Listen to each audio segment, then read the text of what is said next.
The wonderful thing about George Banks is he goes on this tremendous journey where he creates himself all over again, has to come to a new understanding of who he is.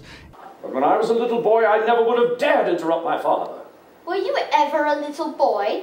He wants everything to just be his way. He's very stiff, very cold, very aloof, and it's nothing intentional. He's not trying to hurt anyone's feelings, but that's just who he is.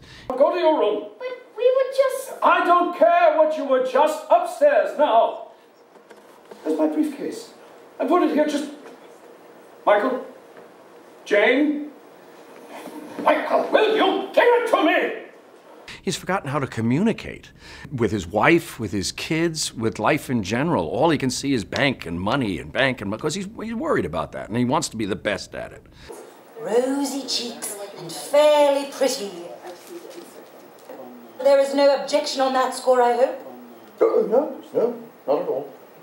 I'm glad to hear it. When Mary Poppins comes in, he thinks everything is going great, but slowly the children start to work on the dad a little bit because of the influence of Mary Poppins. The wife starts to work on the dad. This influence it starts to happen to change his set thinking, and all of a sudden he's left without a job.